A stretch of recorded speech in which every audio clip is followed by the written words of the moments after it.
Welcome to the Divine Feminine Revolution podcast, where women are magical and empowered. I'm your host, Dr. Megan Monday, psychologist turned transformational feminine business coach. This podcast is for you if you want to prioritize your own pleasure, face your fears, and manifest your desires. This podcast is sponsored by the Fearless Feminine Academy, where I teach women how to turn their trauma into their superpowers. My goal is to show women that we can heal our world by creating time and financial freedom by doing whatever the fuck we want. Are you ready for the Divine Feminine Revolution? Let's get vulnerable and go deep. I'm so honored that you're here. Hello, everyone. Welcome to the Fearless Feminine podcast. I am here with the amazing Khala. She's a healer, digital nomad, investor in cryptocurrency. So I'm just going to let you do a little brag intro, and you can just share with us whatever it is that you want to say about who you are. Amazing. Thank you, first of all, for having me on the show. It's so awesome to be here. And being a fearless feminine, it's so great to have this platform to be able to share our messages and everything. So a little bit about me. About 5 years ago, I was bedridden. And so I decided that I no longer wanted to work. I really wanted to focus on following my joy. And figure out, what life is really about, because 32 pills a day and looking at 4 walls wasn't going to cut it for me. And so I started training dogs because that felt really good. And I saw the healing benefits of dogs and how that all kind of came together. My background is in clinical psychology, so I'll use the dogs as a platform to be able to help and assist in my program.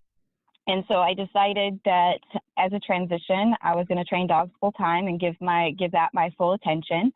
And I found that I was a bridge of communication for dogs. And then I realized that it wasn't just dogs that I could bridge. I could bridge for small kids. I could bridge for other people. I was able to tap into that kind of momentum, if you will. And so I started to heal myself and figure out, why the pains were hitting certain areas, how to move that, how to use breath work. So now I currently am running a business that is a cryptocurrency business, but it's also a spiritual-based business. So as you heal yourself, you're opening and unlocking your abundance, right? So if you're not doing the internal work, you're not getting the momentum in your business. You're not opening those portals of abundance. When I started this, I started about 2 weeks ago now, and I haven't checked my accounts this morning because I've been focused on self-care today. But in about 14 days, I've accumulated about $3,500 of smart contracts that pay out for life.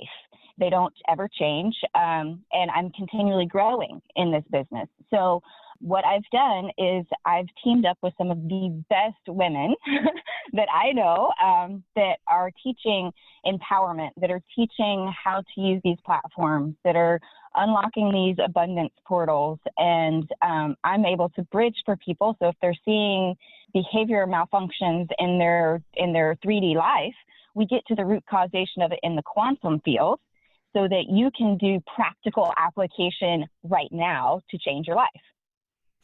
Oh, I love that so much. I love how you've integrated the financial piece, and I definitely feel like the light workers and light leaders are getting a big upgrade. And that can definitely be abundance driven as well.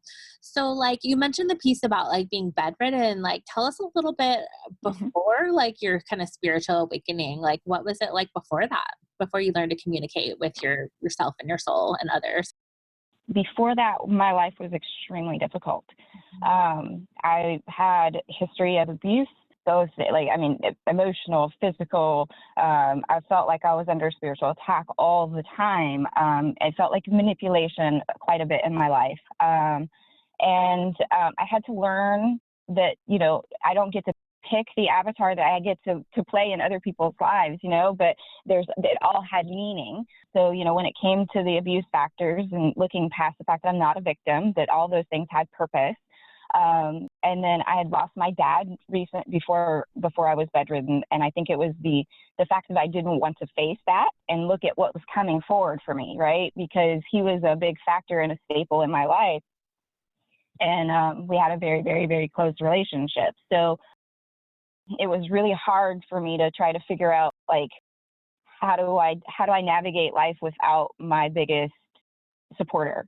And then I realized, like, we can now communicate so much better now that he's crossed over, but it took me learning to listen to what was going on, but for me, I'm stubborn. So I ended up in the bed. I had neck surgery twice. I had 2 knee surgeries. I've had shoulder surgery.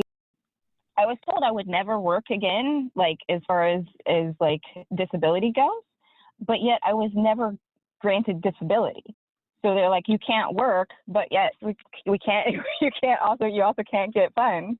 And then I saw it in my 3D relationships with my partners, where I was the doormat. I was the one that was overgiving. I was overcompensating. I was making excuses for behaviors. I was enabling behaviors that I knew weren't acceptable just so that I could have that semblance of, like, some kind of like, it felt like if I gave a little bit more, I would get a little bit more love, but that's not the way that love worked, So it was, it seemed that the more that I didn't look at myself and the shadow aspects of self, and I just stayed singularly focused, I kept digging a deeper and deeper hole because my focus wasn't in the right spot. But what I realized after laying in that bed for a year and taking medications that were literally poisoning my body and my mind and everything, was I am the creator of my universe. I am the one that decides what happens. I am the one that decides, okay, when is enough enough? Because I wasn't put here on this planet to go to work and get do all these little meaningless things to work for somebody else. I wasn't meant to be on this planet so that I could take these drugs to be a zombie for the majority of my life. So what happens is when I decided, I said, I don't want to do this anymore. And I don't care if I live or die, because if I'm meant to die, then my greater purpose has already been completed. So I'm good, right? And then if I don't die, then that means there's something so much greater than this crap, because whatever this is, once I get on the other side of it, is going to be so grand that I won't have anything else to do but be in joy.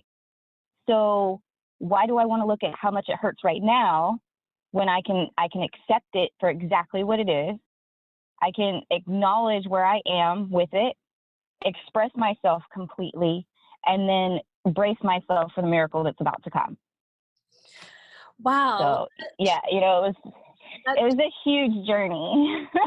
I so appreciate your vulnerability in sharing that, because I think there's so many important points. And that truly is the fearless feminine. I think it happens to so many people. I think especially those of us that are healers, a lot of times we are like empathic or self-sacrificing, and that can be like the perfect setup, for a narcissist or abuse or whatever comes that way. And so I just really love to see, I've worked with a lot of clients who are disabled or who had that kind of like chronic history of trauma, and like the will that it took to like just look at death and look at the, how you felt like helpless, like laying in that bed, and just decide that there was something more out there for you. And then look what you've created. Like, it's such an inspiring story. Thank you so much for sharing that with us. Of course. Yeah. When you work 80 hours a week and you're doing things for other people and you're absorbing, you're not just observing and being practical and just kind of like really putting yourself in a good spot to assist. You're just taking it on. You're emptying your own cup. And when you empty your own cup, you're going to end up giving your cup away. And then what are you going to do? You're going to be just an empty vessel. There's no vessel to put anything in. Like, what are you doing? So I said, I can't do this. I'm not going to do this anymore. And now when I really made a big change was probably about 2 years ago, when I finally said no more work. I'm only going to do the things that I love. So I sat on my porch and I looked out. I had a beautiful condo on the water, and I looked out and I said, I'm retired. I'm no longer going to work. I'm not doing this anymore. I'm only going to feed my passions, and this is what's going to happen. And whatever it takes, I'm going to let it go. So I ended up selling my condo, broke up with my boyfriend. I bought an RV and lived in the RV for about 10 months. I just recently sold it to go smaller, and I'm currently sitting in my smaller space. But I've literally not worked in 2 years from that point, and I have only done the things that inspire me, and it has literally opened up the doors to meet the people that I'm supposed to have in my life moving forward. It has brought me into a new knowing of self, because I let go of all of the things that were weighing me down, which means, you know, I now can freely move wherever I need to go, and I can be a part of the people's lives, because it's the people that matter, that I need to be a part of. And that to me was ultimate freedom. You know, I can jump in my car or my new SUV. I've got a bed set up in the back. I can grab a cooler full of food, and I can go be a part of those people's lives. I don't have to worry about going to work and fulfilling somebody else's obligations or doing all these other things. I can literally watch my abundance grow as I am doing the things that I love. I love and that. I don't know anybody else that wants a part of that, you know? Come on. I love that so much, because like freedom, I think, is one of the biggest values that I have. And, you know, like I've sat there with clients that are, you know, on their deathbed and saying like, all I did was like work and pay bills. And is that all there is? Which we know as healers, like there's so much more. It's such a trap, you know, the way that we're sort of raised to like, you know, work 8 to 5, or to like feel like we can't follow our joy. So like, when you made that commitment to like being retired, like did things kind of start to fall into place? Like how did you have the signs? Like what all happened next? I made the decision and everything fell apart. Like there must be massive destruction to be rebirth. And I broke up with my boyfriend. 30 minutes later, my company collapsed. Wow. Collapsed. Literally everything that I knew was gone like that. And I said, okay, like I trust this process. I'm going to do the next thing. So the next thing that felt good, that's what I did. That's what I focused on. I didn't focus on what was happening in my 3D reality, because I was destroying that with the decisions that I was making. And I was sure in my decisions. So if you look at your 3D world and you're going, oh my God, oh my God, oh my God, oh my God, it might be time to look at like, hey, why is it, oh my God, what is this destruction bringing me? Not what is happening right now, because yeah, it kind of sucks, but it's temporary. Yeah. You know, it'll pass. So let me ask you this, like after experiencing like that trauma and the physical issues and everything, like a lot of times people struggle to feel like joy or just like feel good, you know, and follow that like kind of sacral call. Yeah.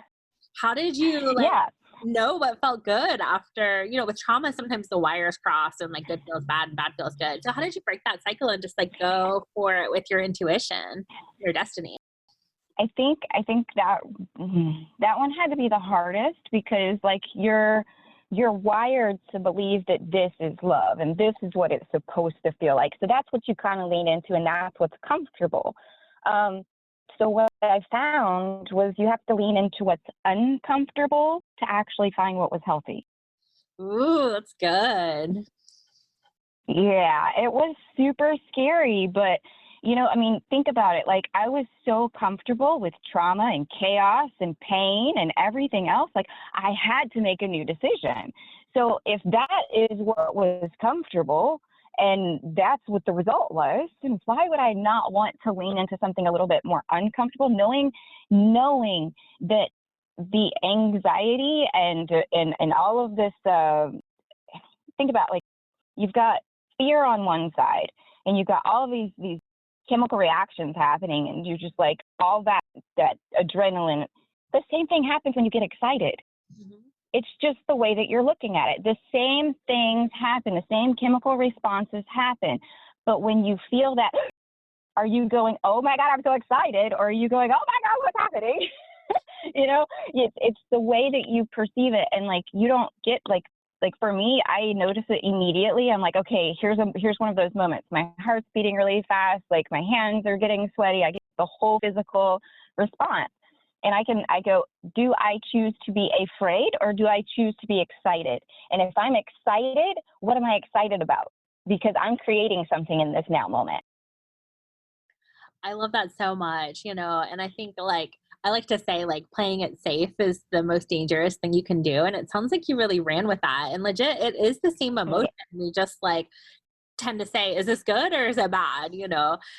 So tell me a little bit about like, how did you develop your like intuitive abilities? Because, you know, a lot of times when we have trauma, it actually does rewire our brain to be more intuitive because it's like a safety mechanism to kind of try to, you know, Sure. the walking on eggshells sort of thing to like be able to like kind of guess what's going to happen next to keep yourself safe. So how did you Right. like lean into your gifts? So that took developing my meditation methods and my breathing techniques. So what I did was I went back to each moment that so like let's say I was laying in bed and I'm focused on like my neck and all that was going on. I would focus on the event that was happening, and then I would trace it back on timelines. So I would follow my breathing, follow the emotions, follow the storylines that were in my head. And then what I did was I said, okay, all of the things that are no longer serving me, I'm erasing those. And then I'm going to reparent myself through the most impactful moments, right? So there were times in my childhood where I did not feel safe, and the people around me didn't know because I didn't speak up for myself. So now I know, like, okay, in those moments, how could I have been a benefit to myself, or how could my higher self come in, or like what could make me feel better in that moment? Because I know that I was not alone in those moments. I was always with me. So if I was always with me and all the timelines are running at the same time, then I just go back to that timeline and I'm there for me.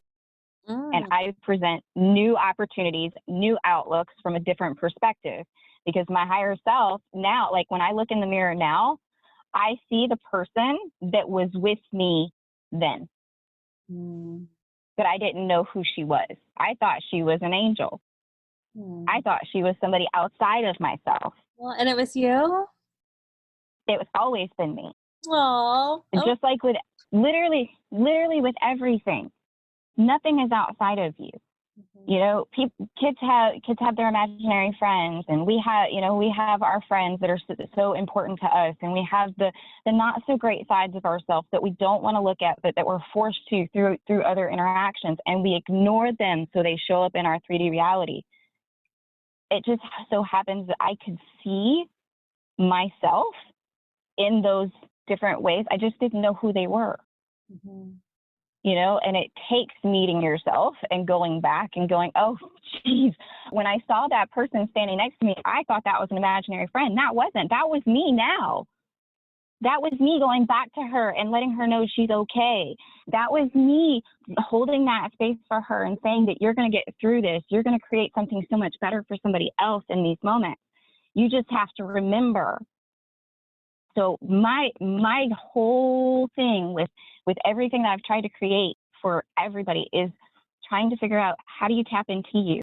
What makes you you? And how do you follow that? And following that means you have to have discernment. And the shit that we go through creates the discernment. Yeah. Are you ready? Are you ready to open the door and look past it? Or are you ready? Are you still looking at the picture going, oh, what it was and what it could have been?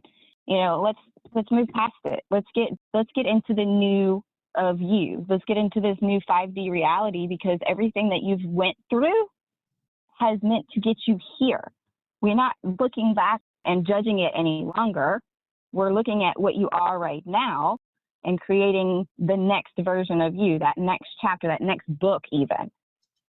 I love that so much, because it is kind of like a big circle, and, you know, like support and self-love can just be so powerful and really help to really do that kind of like soul retrieval piece, which is sounds like you really were able to do that by healing yourself. So I'm kind of For interested sure. when you sort of like embrace that creator ability and you started like manifesting and following your joy and your pleasure. Tell us Mm-hmm. the financial piece, because everybody always wants to make a little extra cash. So like, how did you start manifesting Oh, abundance? so, okay. The first thing was, as soon as I sold my house, I made a couple of investments. I bought my RV. I did a couple of, I made a whole bunch of little, I needed to focus, right? I need to focus. I don't really want to work, but I have to be kind of smart about this. So, now the manifesting abundance when you have nothing, right? Because I was there. I had 11 cents in my account. I'm trying my best to follow my joy. I am trusting the process, but it is scary. But that's when that moment when you have 11 cents and you have nothing in the refrigerator or in the cooler, in my case, or no camp for the next night, you get real humble on what it is you actually need. Mm. And then when you get real humble on what it is you actually need in this universe and where you're going to prioritize where things are going to go, that's when the abundance unlocks, because your focus when you're in the space of I need, I want, I lack, all of that is going to keep you there because that's where you're focused, right?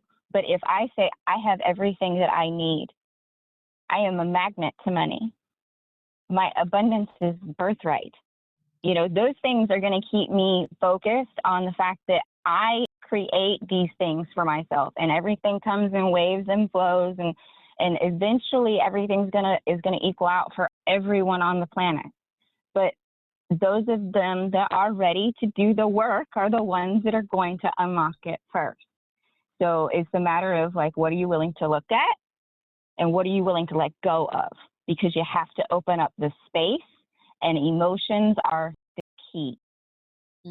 That's what I was just going to say. So even if you have to kind of manufacture them, if you lean into those good feelings and the pleasure, that's why I'm so into pleasure-based business, is because I've done it the hard way out of hustle and scarcity and lack. And I made some financial success, but I didn't enjoy it, and I certainly wasn't in pleasure, and I wasn't feeling good. And I kind of had that anticlimactic moment of well, I don't really want to do this anymore, but then I'm locked in because of the money, and so I definitely am on that journey, right?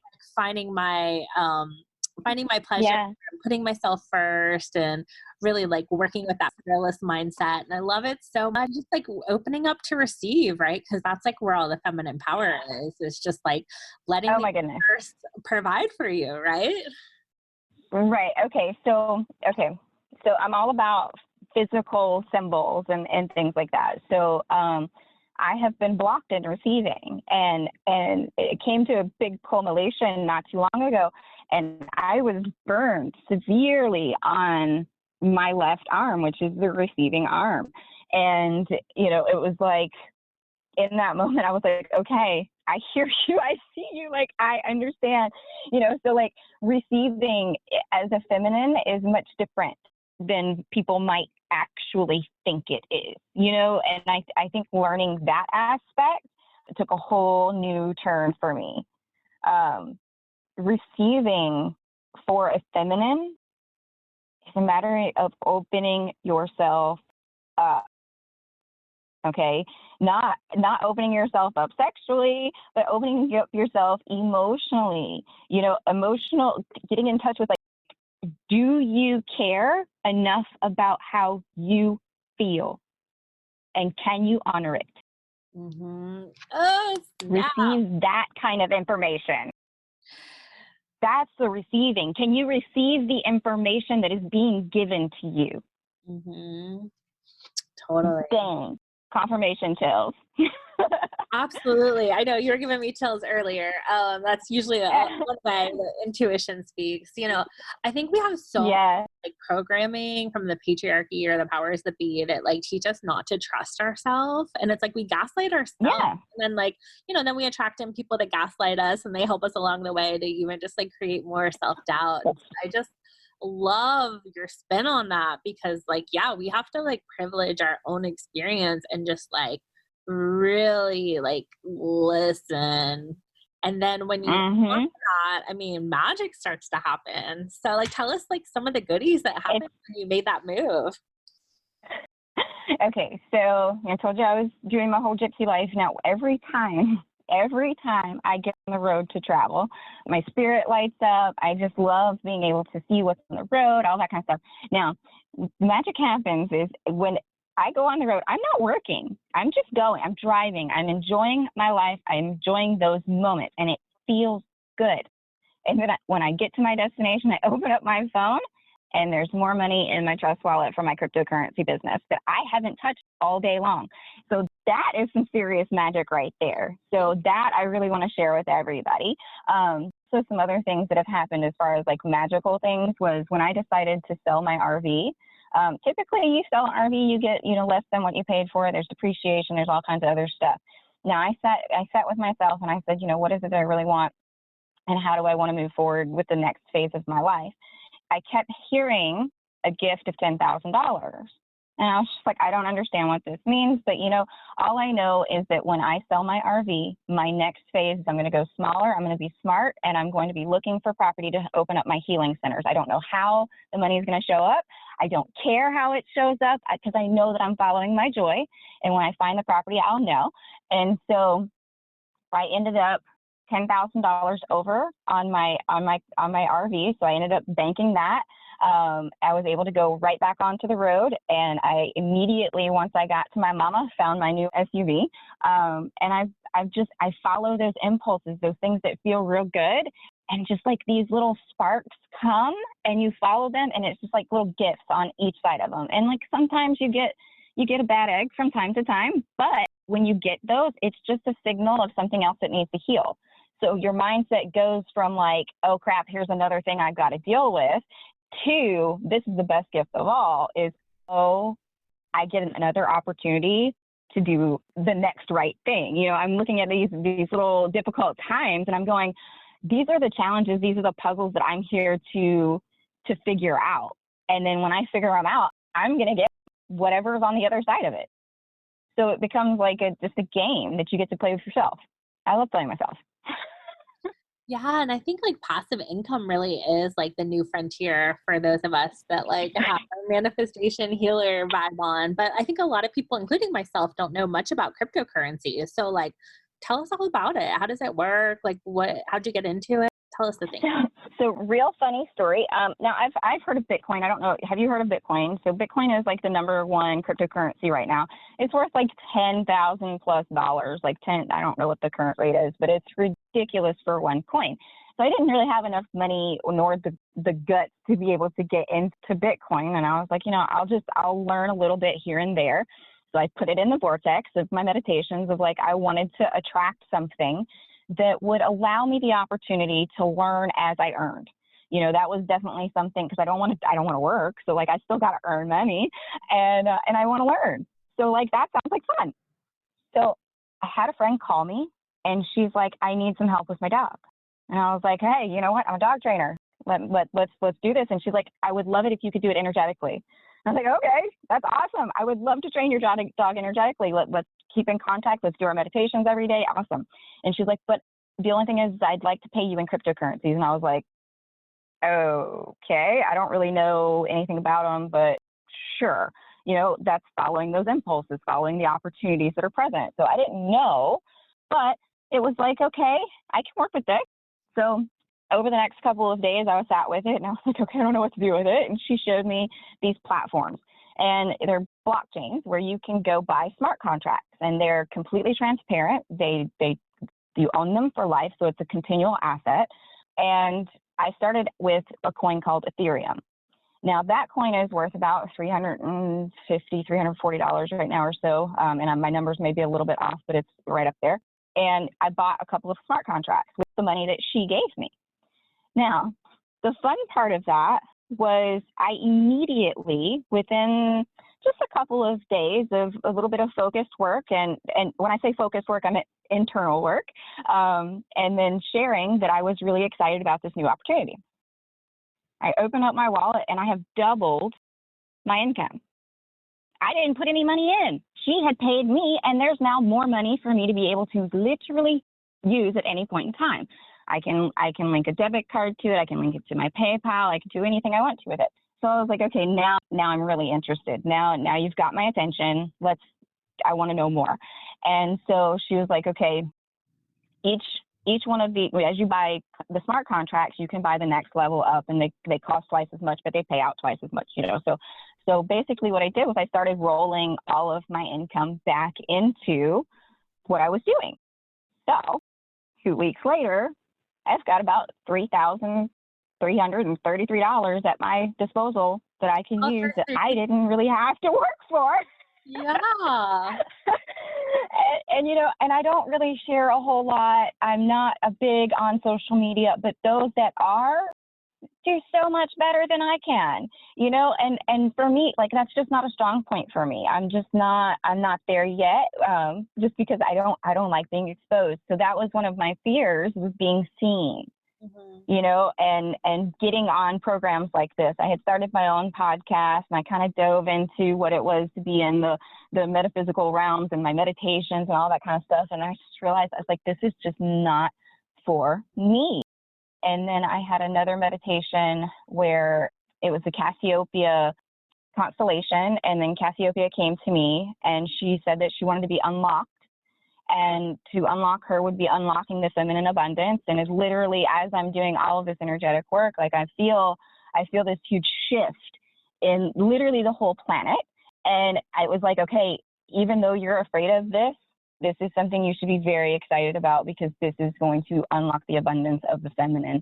And then I had another meditation where Saint Germain came to me and said the same thing. So it was like, both, like, the visualization was so intense, because it was like Saint Germain was here and Cassiopeia was here, and there was just coins flowing all around. And I was just like, okay, here it is, this is it.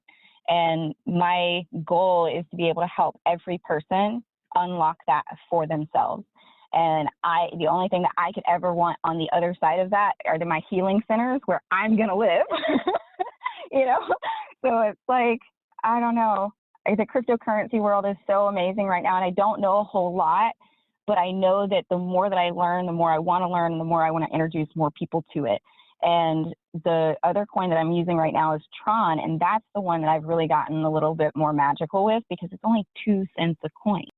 So you got 2.5 cents a coin, you can buy a whole bunch with just a little bit of money, a small investment. And with the team that I'm working with, we're gonna get you through level 1 from start. So like, you're already making an income. We have a platform to be able to share with people on like what the blockchains are, what smart contracts are, how the systems work.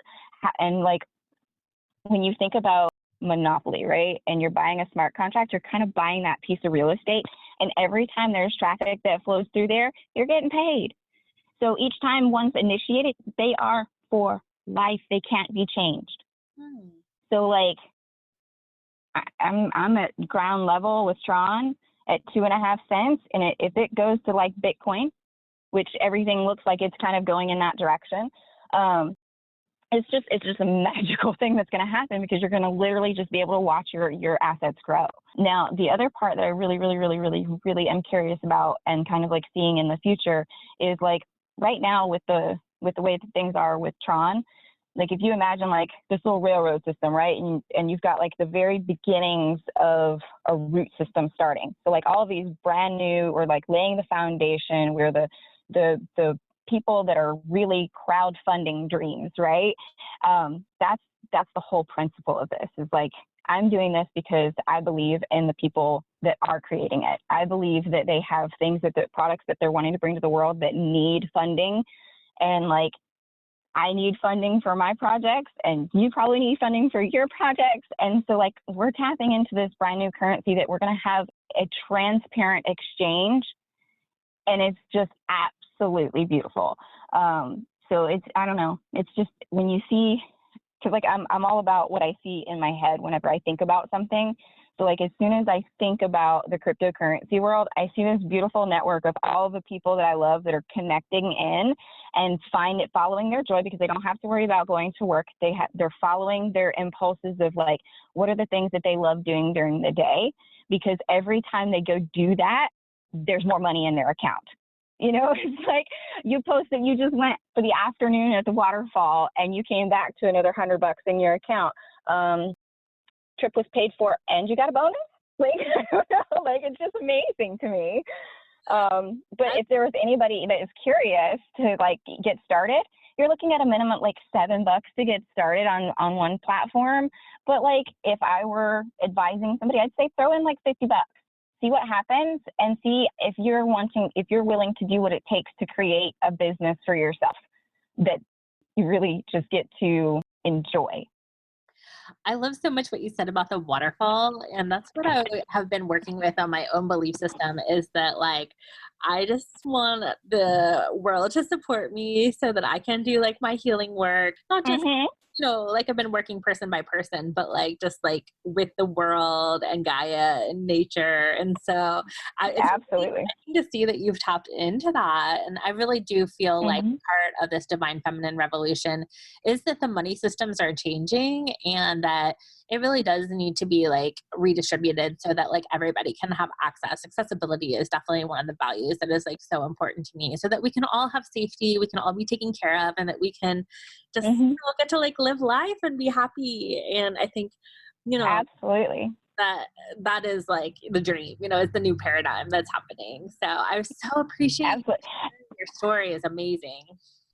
Go ahead. Oh, thank you so much. Thank you. Like, if there's anybody out there that is wanting to just tip their, any of it, whether it's the metaphysical dog training, the healing, if they want to get into cryptocurrencies, I would let it, just even a conversation, because just one more conversation means there's going to be even more awakenings and knowledge being spread.